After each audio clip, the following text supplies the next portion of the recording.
El aire dentro de la mansión de la Torre era una reliquia en sí mismo, denso y con el peso de casi un siglo de silencio y secretos no ventilados. Se aferraba a los pesados cortinajes de terciopelo, que caían como sudarios sobre los ventanales de vitrales franceses, tiñendo la luz polvorienta de la tarde con tonos fúnebres de amatista y esmeralda. Cada paso sobre el frío mármol de Carrara resonaba en el vacío, un eco solitario en un mausoleo que alguna vez fue el epicentro de la vida social de la Ciudad de México. Muebles cubiertos con sábanas blancas poblaban las estancias como una congregación de fantasmas, sus formas opulentas apenas adivinadas bajo el lienzo. El olor era una mezcla compleja y melancólica, el perfume dulzón de la madera de caoba pudriéndose lentamente, la acidez del papel antiguo y la humedad que se filtraba desde el jardín, ahora una selva indómita, que intentaba reclamar la piedra y el estuco.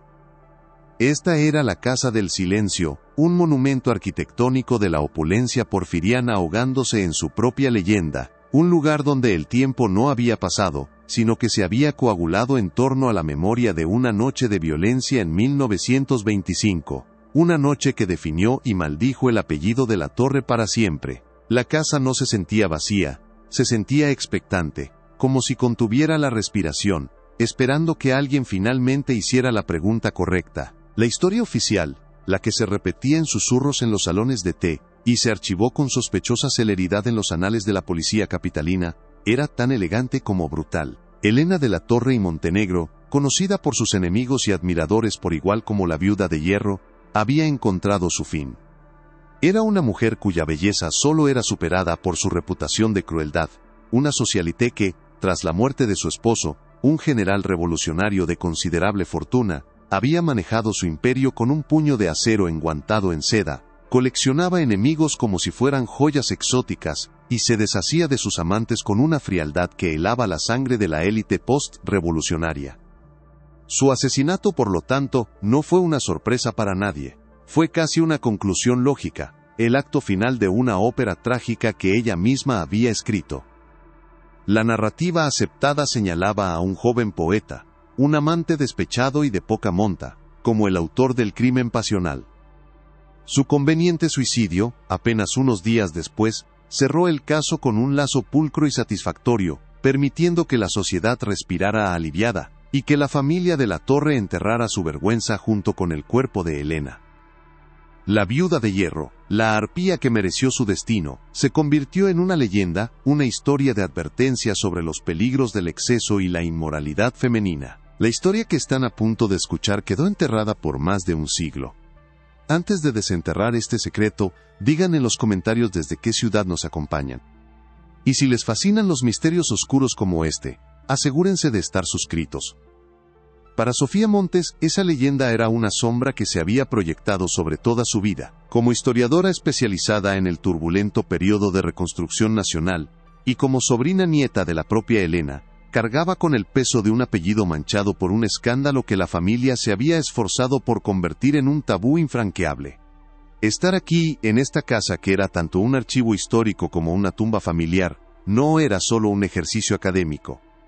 Era una necesidad personal, una compulsión por separar el mito del hecho, por darle una voz a la mujer que solo conocía a través de anécdotas venenosas y silencios culpables. Mientras sus manos enguantadas catalogaban metódicamente las posesiones para una posible y largamente postergada venta, sentía la disonancia entre la opulencia petrificada que la rodeaba, y la narrativa simplista de una mujer consumida por sus pasiones. Algo no encajaba. El silencio de la casa no era de paz, era el silencio pesado y opresivo de una verdad suprimida a la fuerza, una verdad que, intuía, era mucho más monstruosa que cualquier cuento de amantes traicionados y celos mortales. Su escepticismo no era solo profesional, era un instinto heredado, una sensación de que la historia de Elena no había terminado, solo había sido interrumpida. La búsqueda la llevó al Sancta Sanctorum de Elena, su antiguo tocador, un espacio que aún conservaba un rastro fantasmal de su perfume, una mezcla de nardos y tabaco. Allí, sobre una mesa de marquetería, descansaba el joyero personal de la Viuda de Hierro. Era una obra de arte en sí misma, de madera de ébano con incrustaciones de nácar que formaban intrincados patrones florales. Sofía lo abrió con la reverencia de quien abre un sarcófago. Dentro, los compartimentos forrados de terciopelo estaban casi vacíos, despojados de su tesoro a lo largo de las décadas. Pero mientras pasaba los dedos por el fondo de uno de los compartimentos superiores, sintió una irregularidad, una línea casi imperceptible que no debería estar allí. Su pulso se aceleró. Con la delicadeza de un arqueólogo, presionó suavemente un borde y escuchó un clic suave, casi inaudible. El fondo se levantó, revelando un compartimento secreto, un doble fondo que había permanecido oculto durante casi 100 años. El aire pareció escaparse de sus pulmones y tuvo que apoyar una mano en la mesa para estabilizarse, su mente de investigadora encendiéndose con una ferocidad repentina. No había joyas deslumbrantes en el escondite, solo un objeto solitario y modesto. No era un collar de diamantes, ni un anillo de zafiros lo que yacía en el hueco secreto, sino un relicario de plata, pequeño y deslucido por el tiempo. Su diseño era austero, casi masculino, en marcado contraste con el resto de los objetos de Elena. Con el corazón latiéndole con fuerza en la garganta, Sofía lo tomó. Pesaba más de lo que aparentaba. Por un momento, esperó encontrar dentro el retrato en miniatura de un amor secreto, una prueba que quizás confirmara la vieja historia. Pero al abrirlo, el contenido la dejó sin aliento y la llenó de una extraña y eléctrica premonición. No había ningún rostro. En su lugar, encajado perfectamente en el marco ovalado, había un pequeño disco de metal pulido, frío al tacto. Sobre su superficie había una serie de números grabados con precisión, y debajo de ellos, un símbolo inquietante y desconocido, una serpiente, con las fauces abiertas, devorando a un águila. En ese instante, la narrativa oficial del crimen pasional, del poeta loco de celos, se hizo añicos, disolviéndose como el polvo bajo la luz fúnebre de la ventana. Aquello no era un recuerdo sentimental, era un código. Una clave, una pieza de un rompecabezas mucho más oscuro y deliberado de lo que nadie había imaginado jamás. La investigación de Sofía no estaba comenzando. La investigación de Elena, interrumpida por la muerte, estaba a punto de reanudarse. El frío de la plata parecía filtrarse a través de los guantes de Sofía, un frío que no era meramente físico, sino que emanaba de la propia historia del objeto. Sostenía el relicario en la palma de su mano, un peso desproporcionado para su tamaño, como si contuviera no solo un disco de metal, sino la densidad de casi un siglo de secretos guardados. La luz moribunda que se colaba por los vitrales del tocador danzaba sobre la superficie opaca, revelando los finos rasguños y las marcas del tiempo. El aire en la habitación pareció espesarse aún más, cargado con una tensión palpable, como si la propia Elena de la Torre estuviera observando desde las sombras, esperando ver qué haría su descendiente con la primera pieza del rompecabezas que había dejado atrás. Sofía sintió un escalofrío recorrerle la espalda, una sensación que no provenía de la temperatura del cuarto, sino del entendimiento súbito y abrumador de que acababa de cruzar un umbral. Ya no era simplemente una historiadora catalogando los bienes de una pariente lejana, se había convertido, sin buscarlo, en la depositaria de una última voluntad, en la continuadora de una investigación interrumpida por la violencia. El silencio de la casa ya no era el de un lugar abandonado, sino el de una tumba que acababa de ser profanada, liberando un eco que había estado atrapado por décadas. Los números grabados en el disco metálico eran de una claridad desconcertante. Una secuencia precisa, sin adornos, grabada con una mano firme y una intención inequívoca. No parecían un código criptográfico complejo, sino más bien una referencia, una dirección. La mente de Sofía, entrenada para encontrar patrones en el caos de la historia, comenzó a trabajar a una velocidad febril. Podría ser una coordenada geográfica, la ubicación de una propiedad olvidada, o quizás de una tumba sin nombre, o tal vez una clave de un sistema de archivo, una referencia a un documento escondido en alguna biblioteca polvorienta, o en los sótanos de un archivo gubernamental. Cada posibilidad abría un laberinto de nuevas preguntas. La caligrafía de los números era elegante, casi mecánica, desprovista de la pasión y el desorden que uno asociaría con un crimen pasional. Esto no era el producto de un amante despechado. Esto era el trabajo de una mente metódica, calculadora. Era el lenguaje de los negocios, de las finanzas, de los secretos bien guardados.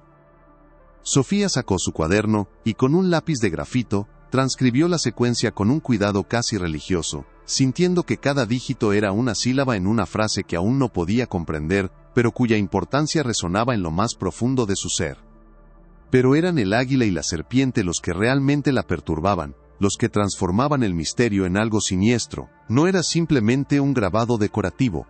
Era una profanación deliberada del símbolo más sagrado de la nación. En el escudo nacional, el águila real, posada sobre un nopal, devora a la serpiente, un acto que simboliza el triunfo del bien sobre el mal, la fundación mítica de México Tenochtitlán. Pero en este disco, el orden estaba invertido. La serpiente, criatura de la tierra, de la oscuridad y la traición, tenía sus fauces abiertas, consumiendo al águila, el símbolo del sol, del cielo y del poder. Era una declaración de guerra simbólica, una herejía visual que sugería una corrupción fundamental, una fuerza que operaba desde las sombras para subvertir el orden establecido. Sofía, como historiadora, comprendía el poder de la iconografía. Esto no era casual, era el emblema de un grupo, de una cábala, de una filosofía que se deleitaba en la inversión de los valores. La imagen se grabó en su mente, una premonición oscura de que lo que Elena había descubierto no era un simple esquema de corrupción, sino una podredumbre que atacaba el alma misma de la nación que emergía de la revolución. Durante los días siguientes, la mansión de la Torre se transformó de un proyecto de catalogación a un cuartel general de investigación.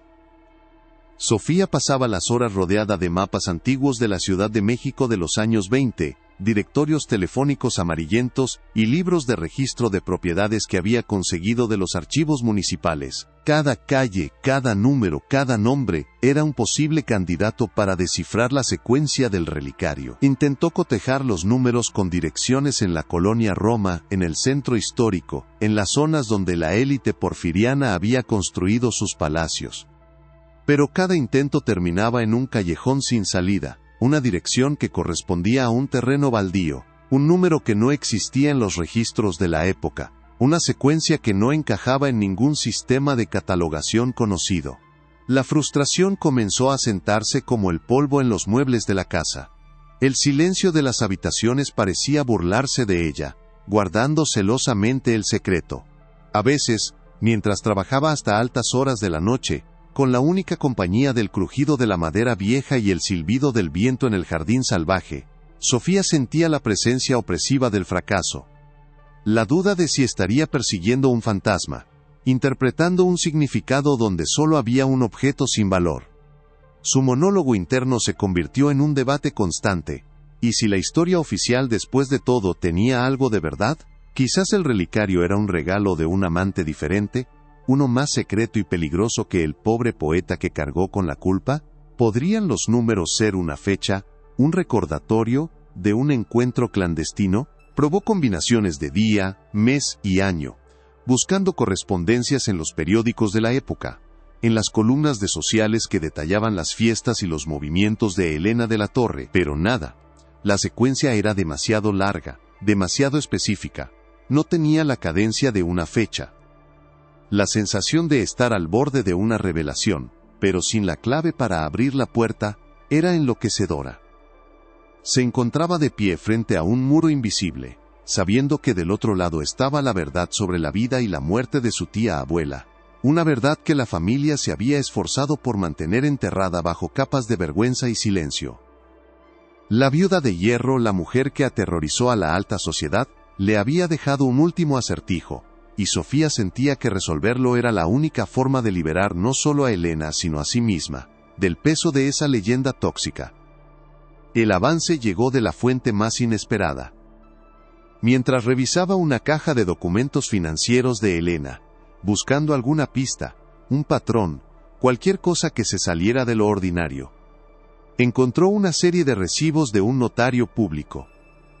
Eran transacciones rutinarias, la compra y venta de propiedades, la gestión de fideicomisos. Sin embargo, en la esquina inferior de uno de los documentos, una anotación marginal, hecha con la caligrafía de Elena, llamó su atención. Era una lista de números, diferente a la del relicario, pero con un formato similar. Junto a ella, unas iniciales, BNM. Por un momento, Sofía no entendió, pero al releer las iniciales una y otra vez, una idea improbable pero eléctrica comenzó a formarse en su mente. BNM, Banco Nacional de México. El corazón le dio un vuelco. No era una dirección, ni una coordenada, ni una fecha. Era una cuenta. O, más probablemente, dada la época y la necesidad de discreción, el número de una caja de seguridad. La precisión casi mecánica del grabado en el disco de metal, de repente cobró un sentido aterrador. Era el lenguaje de la seguridad, de la discreción, del dinero y de los secretos que el dinero puede comprar y proteger. La confirmación requería de un experto. A través de sus contactos en la universidad, Sofía consiguió una cita con el señor Horacio Cienfuegos, un historiador económico y numismático retirado, que vivía en un abarrotado apartamento en Coyoacán. Un santuario dedicado a los artefactos del pasado financiero de México. El aire en su estudio olía a papel viejo, a cuero y a cera para pulir. Cienfuegos, un hombre de ojos agudos detrás de unos gruesos lentes, tomó el disco de metal con la delicadeza de un cirujano. Lo examinó bajo una lupa, sus labios moviéndose en silencio. Sofía contuvo la respiración. Después de lo que pareció una eternidad, el anciano levantó la vista. Y una chispa de emoción brilló en sus ojos. Afirmó que, sin lugar a dudas, el formato de la numeración correspondía al sistema de registro de cajas de seguridad privadas, utilizado por el Banco de México en la primera mitad del siglo XX. Explicó cómo la combinación de prefijos y la longitud de la secuencia era una firma inconfundible de esa institución. El símbolo, sin embargo, lo dejó perplejo. Nunca había visto nada igual. Era, en sus palabras, un código dentro de un código, una advertencia para quien supiera leerlo. El edificio del Banco de México en el centro histórico se alzaba como una fortaleza de piedra y mármol, un testamento a la estabilidad y el poder en una era definida por el caos. Entrar en su vestíbulo principal era como retroceder en el tiempo. Los techos altos, los pesados mostradores de bronce y el eco de los pasos sobre el suelo pulido creaban una atmósfera de solemnidad y secreto. Para Sofía, este lugar no era solo un banco, era un archivo, una cripta que contenía un fragmento de la vida de Elena que nadie había conocido. Presentar su caso a los administradores del banco fue un ejercicio de paciencia y perseverancia. Se enfrentó a la burocracia, al escepticismo y a reglamentos arcaicos diseñados para proteger la privacidad de sus clientes, incluso casi un siglo después de su muerte. Tuvo que presentar el testamento de Elena, su propio certificado de nacimiento, y un árbol genealógico meticulosamente documentado para probar su línea de descendencia directa. Cada firma, cada sello, cada documento era un peldaño más en una escalera que descendía hacia el pasado. Sentía la mirada de los retratos de los antiguos directores del banco sobre ella, guardianes silenciosos de incontables secretos. Finalmente, después de semanas de trámites legales, un joven y solemne funcionario la condujo a través de una serie de pasillos restringidos hasta una puerta de acero que parecía la entrada a un búnker. El aire se volvió notablemente más frío. El funcionario giró una gran rueda de metal, y con un pesado gemido de engranajes que no se habían movido en décadas, la puerta de la bóveda se abrió. El olor que emanó del interior era el de aire estancado, de metal frío y de papel sellado, el perfume del tiempo mismo. La bóveda era una caverna de acero y hormigón, bordeada por hileras e hileras de pequeñas puertas metálicas, cada una con un número grabado. Era una necrópolis de secretos financieros, un testamento silencioso a las fortunas, las esperanzas y los miedos de la élite de la ciudad. El funcionario, consultando un viejo libro de contabilidad, la guió por uno de los pasillos hasta que se detuvieron frente a una pequeña puerta de latón. En ella, grabado y oscurecido por el tiempo, estaba el mismo número del disco del relicario. El corazón de Sofía latía con tanta fuerza que podía oírlo resonar en el silencio de la bóveda. El protocolo requería dos llaves, la del banco, que el funcionario insertó con un clic metálico, y la del propietario. Sofía se dio cuenta con un sobresalto de que no tenía una llave.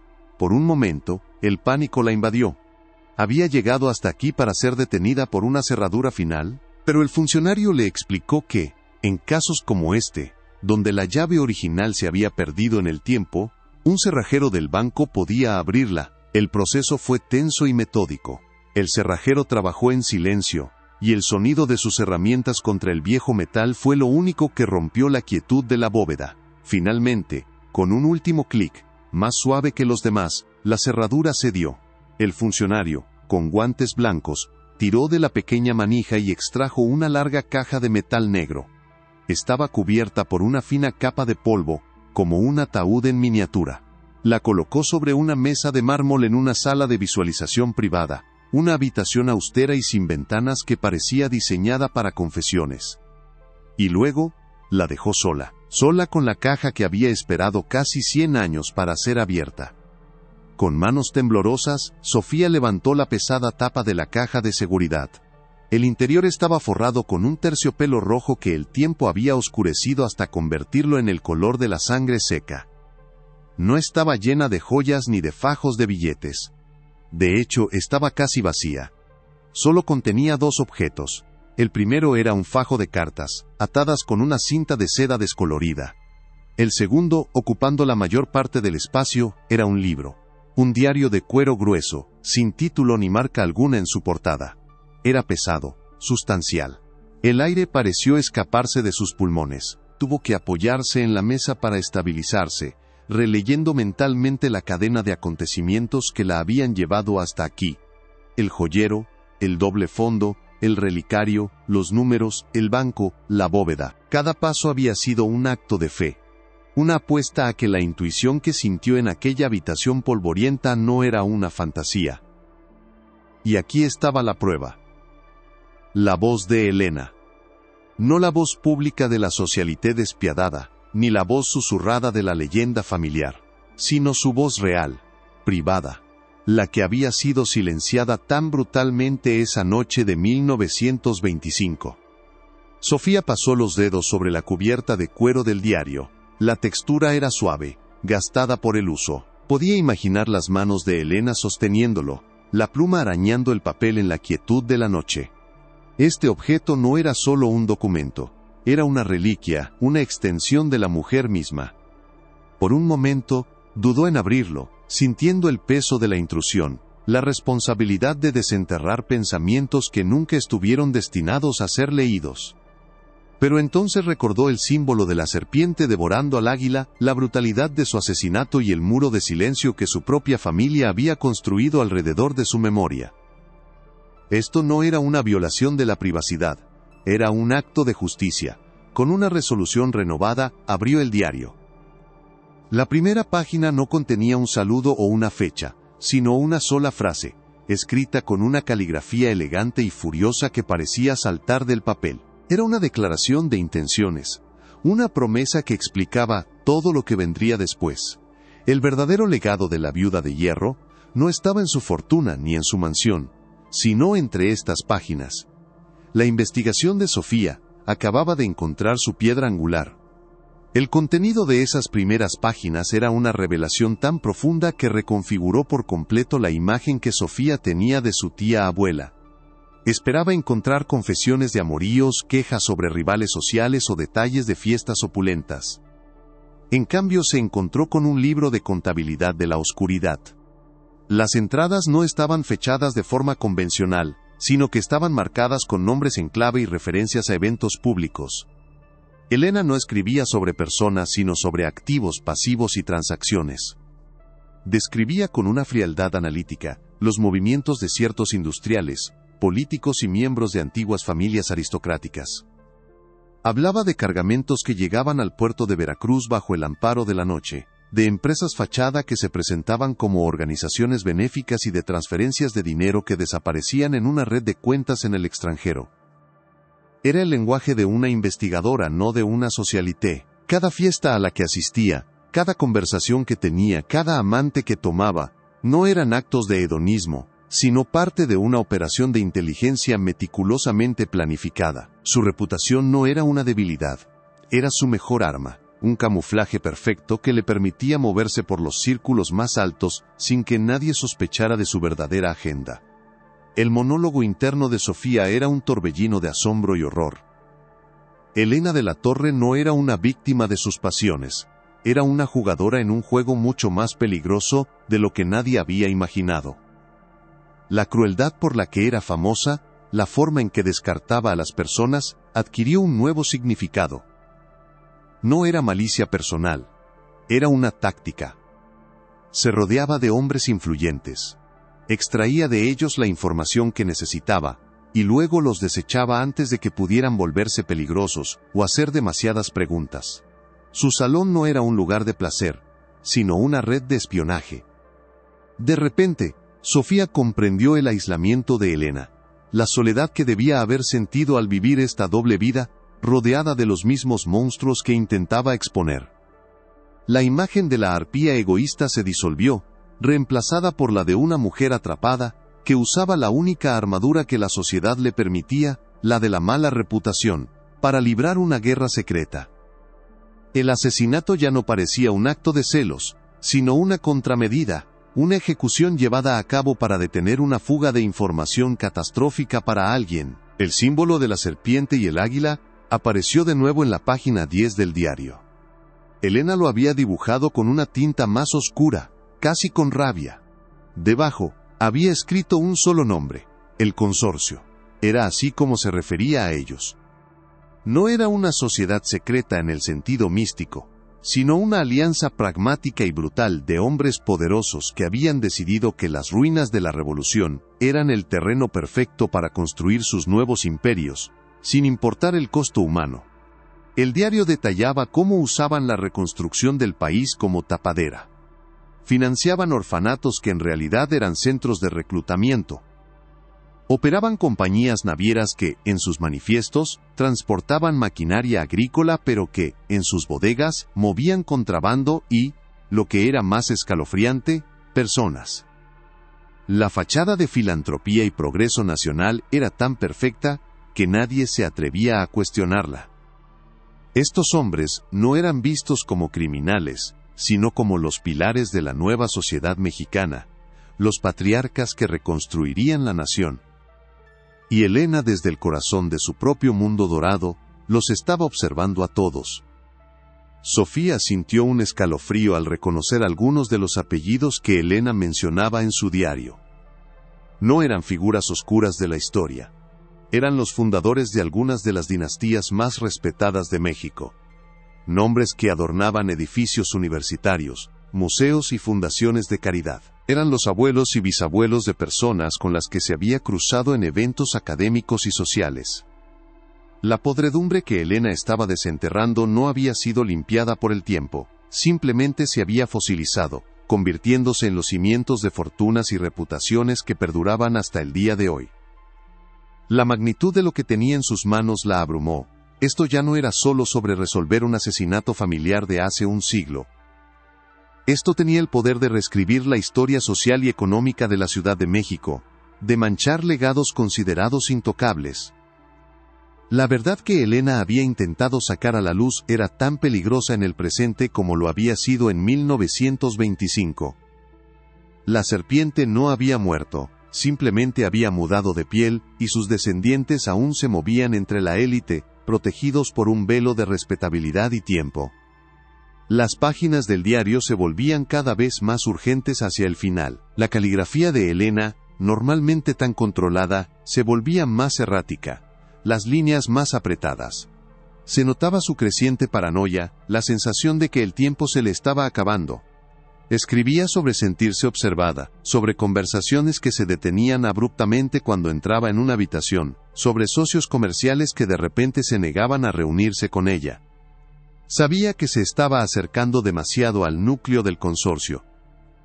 Había encontrado el vínculo que conectaba todas sus operaciones, la pieza central que mantenía unida toda la estructura criminal. Mencionaba un libro de contabilidad secreto, el verdadero registro de sus actividades, y creía saber dónde estaba escondido. No lo escribió en el diario, por miedo a que fuera encontrado. En su lugar, hizo una referencia críptica a un lugar que solo alguien de la familia podría entender. La sensación de urgencia de Elena se transmitió a través de las décadas, agarrando a Sofía con una ansiedad palpable. Estaba leyendo las últimas semanas de vida de una mujer que sabía que caminaba hacia una trampa. Junto al diario, en la caja de seguridad, estaba el fajo de cartas atadas con la cinta de seda. Sofía las desató con cuidado. No eran cartas de amor. Eran correspondencia codificada entre Elena y un hombre llamado Ricardo Flores, un periodista de investigación de un pequeño periódico de oposición conocido por su postura crítica contra la élite económica. Sofía reconoció el nombre. Ricardo Flores había desaparecido sin dejar rastro en el otoño de 1925, unas pocas semanas antes del asesinato de Elena. Su caso nunca se resolvió, y se asumió que había huido por deudas de juego o por un escándalo personal. Pero las cartas contaban una historia diferente. Elena le estaba filtrando información, dándole pistas, guiando su investigación desde las sombras. Estaban trabajando juntos, acercándose a la misma verdad desde ángulos diferentes. La desaparición de Ricardo no fue una coincidencia. Fue el primer movimiento del consorcio. Fue una advertencia que Elena trágicamente decidió ignorar, creyendo que su apellido y su posición la protegerían. El código que usaban en las cartas era simple pero efectivo, basado en referencias a la literatura clásica y a la ópera, pasiones que ambos compartían. Sofía, con su formación académica, pudo descifrarlo con relativa facilidad. Hablaban de personajes de Shakespeare para referirse a miembros del consorcio, de actos de óperas de Verdi para describir transacciones y envíos. En la última carta de Ricardo, fechada apenas 2 días antes de su desaparición, le decía a Elena que tenía la prueba final, un documento que implicaba directamente al líder del consorcio, una figura a la que se referían solo como Júpiter, el rey de los dioses, el hombre que movía todos los hilos. Le dijo que se encontraría con ella en su lugar habitual para entregarle una copia. Fue una reunión que nunca tuvo lugar. La lectura de esa última carta dejó a Sofía con una sensación de pavor. Estaba presenciando los últimos movimientos de 2 personas que habían subestimado gravemente la crueldad de sus adversarios. El diario y las cartas habían transformado por completo la investigación. Ya no se trataba de quién había matado a Elena de la Torre en su dormitorio. La pregunta ahora era mucho más grande y más peligrosa. ¿Qué era el consorcio y hasta dónde habían llegado para proteger sus secretos? Sofía se dio cuenta de que el poeta acusado del crimen no era más que un chivo expiatorio, una pieza conveniente en una puesta en escena mucho más elaborada. Su supuesto suicidio, tan oportuno, ahora parecía una ejecución más, otro cabo suelto atado por una organización que no dejaba nada al azar. La narrativa oficial del crimen pasional no era solo una simplificación, era una obra de ficción deliberada, diseñada para ocultar una conspiración que llegaba hasta las más altas esferas del poder. La casa en la colonia Roma no era la tumba de una mujer consumida por los celos, sino el monumento a un silenciamiento, el epicentro de un terremoto cuya réplica Sofía estaba empezando a sentir casi 100 años después. Con las nuevas pistas del diario, Sofía regresó a los archivos, pero esta vez su búsqueda era mucho más específica. Ya no buscaba al azar, sino que seguía el mapa que Elena le había dejado. Buscó los registros de propiedad de las compañías navieras mencionadas, los informes anuales de los orfanatos que servían de fachada, y los registros de aduanas del puerto de Veracruz de aquellos años. El trabajo era arduo, una excavación en montañas de papel quebradizo y tinta descolorida. El olor a polvo y a tiempo se convirtió en su perfume constante. Los archiveros la miraban con una mezcla de curiosidad y lástima, a la joven historiadora obsesionada con un caso cerrado y olvidado. Pero Sofía no estaba desanimada. Cada documento que encontraba, cada nombre que coincidía con las notas de Elena, era una pequeña victoria. Una confirmación de que no estaba loca, de que la historia que el diario contaba era real. Estaba reconstruyendo el esqueleto de una conspiración, hueso por hueso, a partir de los restos que el tiempo no había podido borrar por completo. La conexión más inquietante la encontró en los archivos de un antiguo hospital de la ciudad y en los registros parroquiales de varias iglesias. Siguiendo los nombres de los orfanatos mencionados por Elena, Sofía comenzó a rastrear los nombres de los niños que habían sido admitidos. Descubrió un patrón alarmante. Grupos de niños, generalmente adolescentes, eran transferidos oficialmente a otras instituciones en diferentes estados del país. Sin embargo, no había registro de su llegada a esos destinos. Simplemente desaparecían de los registros, se desvanecían. Eran fantasmas en el sistema, borrados con un simple trazo de pluma. Y lo que helaba la sangre de Sofía, era que las fechas de estas transferencias masivas coincidían perfectamente con las fechas de los envíos sospechosos de las compañías navieras propiedad de los miembros del consorcio. No estaban traficando con bienes. La verdad era infinitamente más monstruosa. La filantropía de los hombres más respetados de la ciudad era la máscara que ocultaba una red de trata de personas. El peso de este descubrimiento fue casi insoportable. Sofía tuvo que salir del archivo y caminar por las calles del centro, tratando de respirar, tratando de procesar la escala de la maldad que había desenterrado. Los rostros de la gente que pasaba a su lado parecían ajenos a la historia oscura que yacía bajo el asfalto de su ciudad. Pasó junto a estatuas y monumentos dedicados a algunos de los hombres cuyos nombres había leído en los archivos, celebrados como visionarios y benefactores.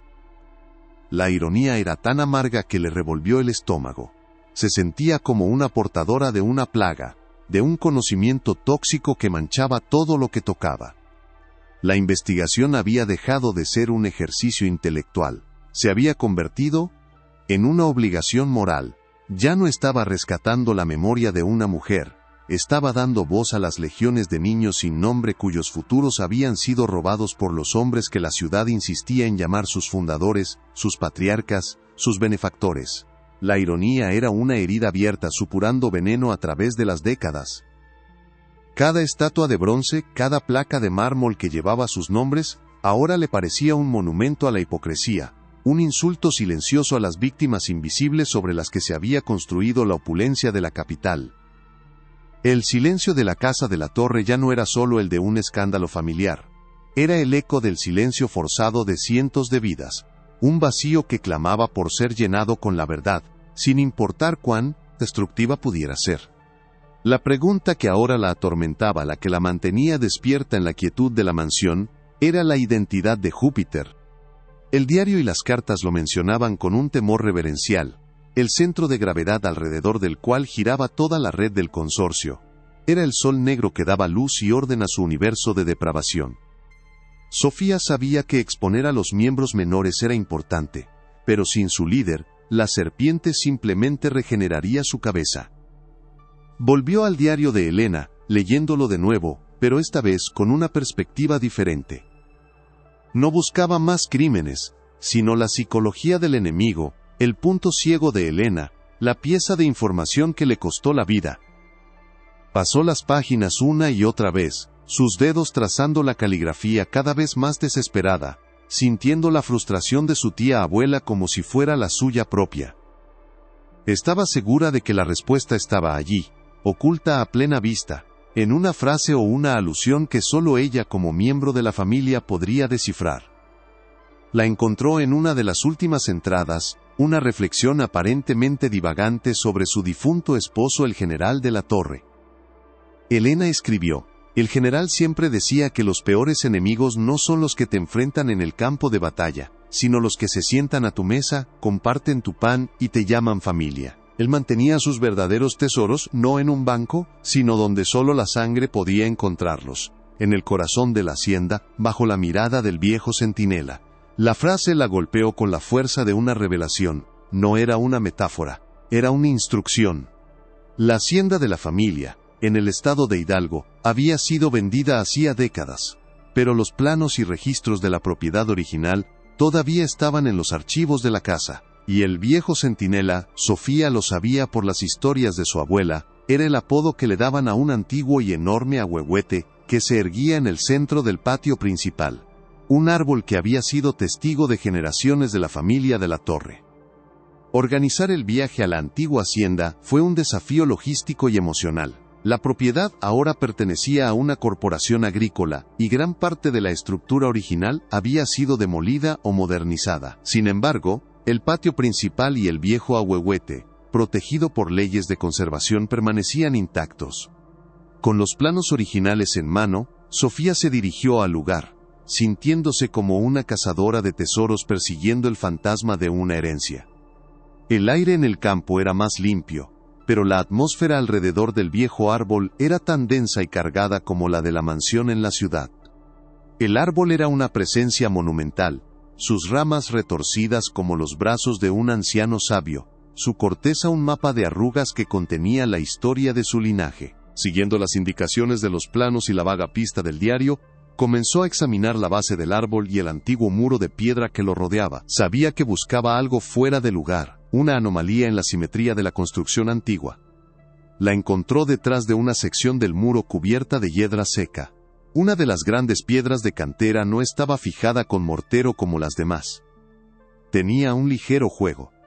Con la ayuda de una palanca que trajo consigo, y después de un esfuerzo considerable que la dejó sin aliento y cubierta de polvo, logró mover la piedra. Detrás, en un hueco oscuro y forrado de plomo para protegerlo de la humedad, había otra caja de metal, más pequeña y mucho más antigua que la del banco. El corazón le latía con una violencia descontrolada. Este era el lugar secreto del general, el santuario de sus documentos más importantes, y Elena, en su desesperación final, lo había usado para ocultar la prueba definitiva, la pieza que no se atrevió a guardar ni en su casa ni en la bóveda del banco.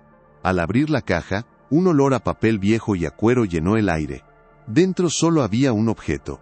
Un delgado libro de contabilidad, encuadernado en cuero negro, con un solo nombre grabado en letras doradas en la portada. El nombre no era el de un industrial, ni el de un político, ni el de ninguno de los sospechosos que había estado investigando. Era un nombre que conocía íntimamente. Un nombre que había sido pronunciado con reverencia y respeto en su familia durante generaciones. Alejandro de la Torre. El hermano menor del general. Su propio tío abuelo. El hombre que tras la muerte de Elena, asumió el control de la fortuna familiar, presentándose ante la sociedad como el salvador del honor de los de la Torre, el patriarca benévolo que había limpiado la mancha dejada por la conducta escandalosa de su cuñada. Era el filántropo cuyo nombre adornaba orfanatos y hospitales, el hombre venerado como un pilar de la caridad y la decencia. Era Júpiter. El aire pareció escaparse de los pulmones de Sofía, y tuvo que apoyarse contra el tronco del viejo ahuehuete para no caer, el libro de contabilidad temblando en sus manos. La verdad no era solo monstruosa, era una traición de proporciones bíblicas, una que envenenaba las raíces mismas de su propia existencia. El libro de contabilidad era la prueba irrefutable. Cada página era un registro meticuloso de las operaciones del consorcio, escrito con la caligrafía pulcra y controlada de Alejandro. Detallaba los pagos a funcionarios de aduanas, los sobornos a políticos, los nombres de los capitanes de barco, y lo más escalofriante de todo, listas de nombres de niños y jóvenes junto a cifras que solo podían corresponder a precios. No había emoción en las entradas, solo la fría lógica de un negocio. La filantropía de Alejandro no era una tapadera, era la cadena de suministro. Sus orfanatos no eran para salvar niños, eran para seleccionarlos. Los vendía a fábricas, a minas, a fortunas privadas, a destinos que Sofía no se atrevía a imaginar. La magnitud de su depravación era tan vasta, tan absoluta, que desafiaba la comprensión. Había construido un imperio de respetabilidad sobre una fosa común de inocencia perdida, y lo había hecho llevando el apellido de la Torre. Sofía ahora entendía la verdadera tragedia de Elena.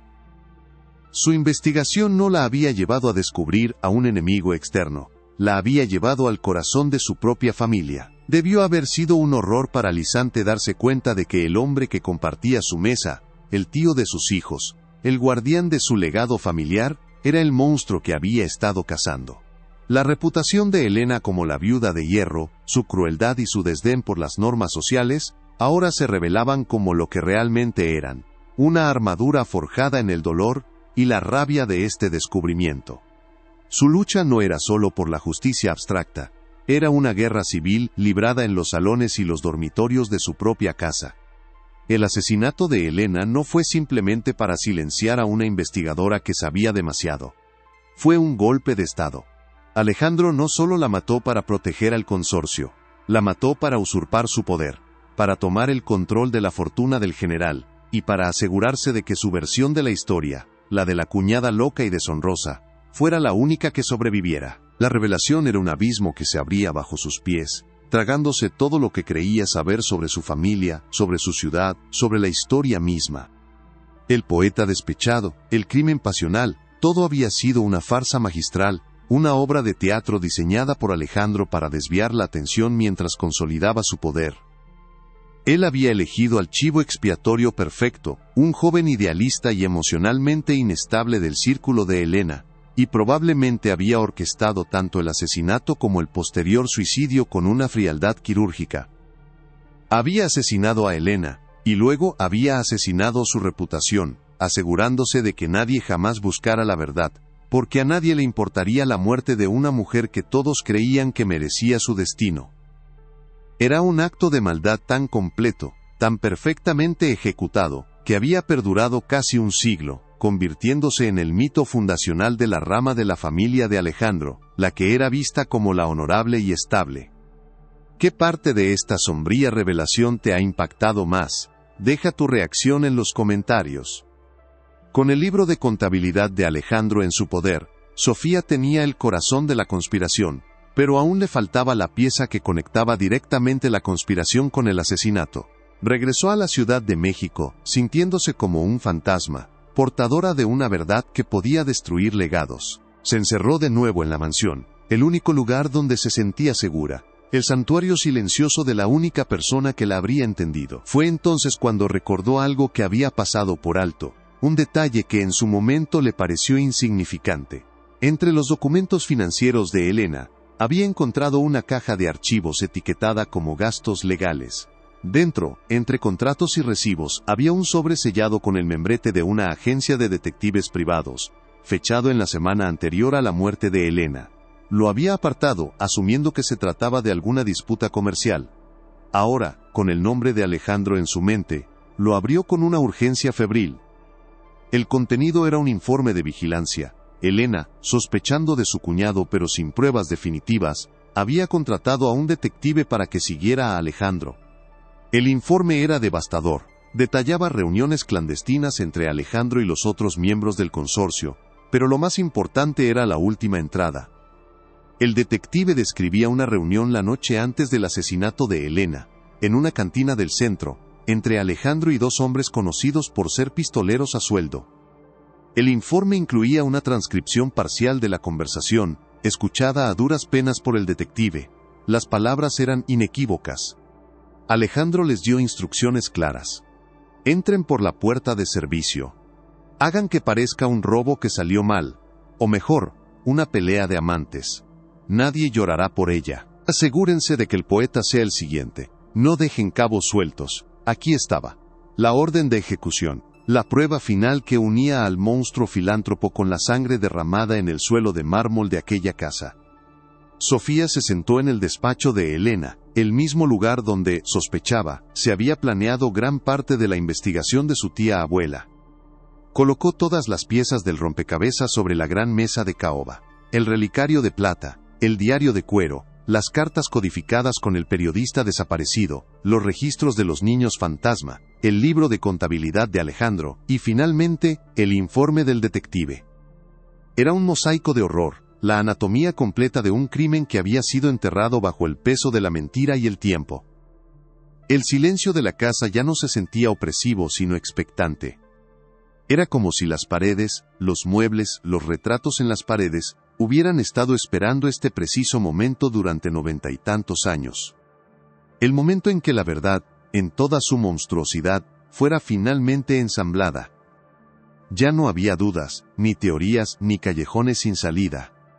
Solo quedaba la fría y brutal certeza. El escenario estaba listo para el enfrentamiento final con la historia. Sofía no podía llevar a Alejandro ante la justicia. Él había muerto hacía mucho tiempo, celebrado como un héroe cívico. Pero podía hacer algo casi tan poderoso. Podía destruir el mito que él había construido con tanto esmero. Podía limpiar el nombre de Helena. Podía contar la historia de los niños cuyos nombres solo aparecían como cifras en un libro de contabilidad. Tenía el poder de reconfigurar la memoria histórica de su ciudad, de obligarla a mirar el rostro de la depravación que se escondía detrás de sus fachadas más venerables. La investigación había llegado a su fin. Ahora comenzaba la tarea de la cronista, la de tomar estos fragmentos de oscuridad y tejerlos en una narrativa que nadie pudiera ignorar. La viuda de hierro, silenciada durante casi un siglo, finalmente iba a tener la última palabra, y su voz resonaría desde la tumba a través de la mujer que se había atrevido a escuchar sus susurros. La noche cayó sobre la colonia Roma, y la luz de la luna se filtró a través de los vitrales de la mansión, proyectando patrones fantasmales sobre los documentos esparcidos en la mesa. Sofía sintió una extraña calma, la serenidad que sigue a una tormenta devastadora. Había descendido al corazón de la oscuridad de su familia, y había salido del otro lado, cambiada para siempre, pero con un propósito claro. La leyenda de la Casa del Silencio estaba a punto de terminar, para ser reemplazada por la historia documentada del Consorcio de la Serpiente. El fantasma de Elena ya no necesitaba vagar por los pasillos buscando lo que le habían robado. Su legado, su verdad, finalmente había sido encontrado. Estaba allí, sobre la mesa, esperando ser contado. La última batalla de la viuda de hierro estaba a punto de librarse, no con pistolas ni veneno, sino con tinta y papel, las armas más duraderas de todas. La verdad, como siempre, había esperado pacientemente su momento para salir a la luz. La reconstrucción de esa noche final en la mansión de la Torre, con el beneficio de casi un siglo de distancia y la fría claridad de la evidencia, no es un ejercicio de especulación, sino una autopsia histórica. Con el diario de Elena como guión, y el informe del detective como mapa de escena, las piezas se encajan con una precisión aterradora, revelando una tragedia no de pasión, sino de cálculo despiadado. La atmósfera de aquella velada de 1925 no era la de un encuentro romántico destinado a terminar en celos y violencia. Era el aire denso y eléctrico que precede a una ejecución, una calma tensa que se había apoderado de la casa. Afuera, la lluvia de otoño azotaba los vitrales, sus dedos fríos tamborileando un requiem sobre el cristal, mientras dentro, el gran reloj de pie en el vestíbulo marcaba los últimos minutos de vida de Elena con una indiferencia mecánica. El olor a tabaco de los puros de Alejandro, su cuñado, se mezclaba con el perfume de nardos de Elena, una combinación discordante que impregnaba el aire del despacho, un presagio olfativo de la profanación que estaba a punto de ocurrir. No había gritos, no había súplicas, solo el peso del conocimiento, la certeza absoluta en los ojos de Elena de que había arrinconado a la serpiente, sin darse cuenta de que la había arrinconado en su propio hogar, en el corazón de su propia familia, y que su única salida sería a través de la violencia. El enfrentamiento, según se puede inferir de la última entrada casi ilegible del diario, y de las pruebas que había reunido, fue de una quietud escalofriante. Elena, de pie junto a su escritorio de caoba, no acusó con histeria. Su arma era la verdad, presentada con la misma frialdad con la que había manejado su imperio. Sobre la superficie pulida de la madera yacía el libro de contabilidad de la hacienda, la prueba irrefutable que había recuperado ese mismo día. No era necesario que levantara la voz. Cada nombre en esa lista, cada cifra que representaba una vida robada, cada fecha que coincidía con un niño desaparecido, era un disparo más certero que cualquier bala. Alejandro de la Torre, el hombre aclamado como el benefactor de la ciudad, el pilar de la moralidad post-revolucionaria, la escuchó sin interrumpir. Su máscara de respetabilidad no se rompió, simplemente se disolvió, revelando el vacío absoluto que había debajo. No hubo negación, ni ira, ni súplica. Solo el reconocimiento silencioso y pragmático de un empresario que se enfrenta a una contingencia de negocio desfavorable. Sus ojos, descritos en el diario de Elena como los de un santo, se mostraron como lo que realmente eran, los de un contable del infierno, para quien la vida humana era simplemente una variable más en una ecuación de poder y ganancias. La traición no fue un acto pasional, fue una decisión de negocios, una liquidación de activos. La orden, según el informe final del detective que vigilaba la casa desde el otro lado de la calle, fue de una simplicidad brutal, casi burocrática. Alejandro no levantó la voz, simplemente hizo un gesto, una señal casi imperceptible a los dos hombres que habían estado esperando en las sombras del vestíbulo. Los mismos pistoleros con los que se había reunido la noche anterior, entraron en el despacho sin hacer ruido, sus movimientos eficientes y desprovistos de emoción. No fue un forcejeo caótico, fue una eliminación. Mientras uno sujetaba a Elena, el otro procedía a ejecutar la puesta en escena, volcando un jarrón, desordenando unos papeles, preparando el escenario para la farsa del crimen pasional que ya había sido escrita. La muerte de Elena de la Torre no fue el clímax de un drama de celos, sino el último punto en la agenda de una reunión de negocios. El sonido del disparo fue ahogado por un trueno oportuno, un cliché de novela gótica hecho realidad por la más fría de las premeditaciones. Y luego, el silencio. Un silencio profundo y antinatural que se apoderó de la casa. El mismo silencio que Sofía sentiría casi un siglo después. Un silencio que no era ausencia de sonido, sino la presencia abrumadora de una verdad asesinada. Un grito atrapado para siempre entre las paredes de la mansión. La publicación de los hallazgos de Sofía en una serie de artículos y un libro meticulosamente documentado, no fue una simple noticia, fue una detonación en los cimientos de la memoria histórica de la Ciudad de México. El libro de contabilidad de Alejandro, el diario de Elena y el informe del detective, una vez expuestos a la luz, actuaron como un ácido, disolviendo legados construidos sobre décadas de mentiras. La reputación de la familia de Alejandro, hasta entonces un sinónimo de filantropía y honor, se derrumbó de la noche a la mañana, convirtiéndose en un monumento a la más profunda de las hipocresías. Estatuas fueron cuestionadas, nombres de calles fueron propuestos para su cambio, y fundaciones de caridad se vieron obligadas a disolverse bajo el peso de su origen manchado de sangre. Y en medio de esa demolición de mitos, la figura de Elena de la Torre fue exhumada y reexaminada. La viuda de hierro, la arpía, la mujer que merecía morir, fue reimaginada. Ya no era una villana, sino una antiheroína trágica, una mujer que, atrapada en un mundo que la despreciaba, utilizó las únicas armas a su disposición, su inteligencia, su fortuna y su mala fama, para luchar contra un mal que nadie más se atrevía a nombrar. La justicia, aunque tardía, había llegado, no en un tribunal, sino en las páginas de la historia, el único lugar donde Elena podía finalmente ganar su guerra. Sin embargo, la historia no termina con una victoria limpia. La verdad, una vez liberada, proyecta su propia sombra larga y perturbadora. El consorcio como entidad había sido decapitado con la muerte de Alejandro y la exposición de sus socios originales, pero la ideología que lo sustentaba, la creencia de que el poder da derecho a explotar a los invisibles, no murió con ellos. En sus investigaciones finales, Sofía se topó con una inquietante resonancia en el presente. El símbolo de la serpiente devorando al águila, esa herejía visual que había iniciado toda su búsqueda, reapareció.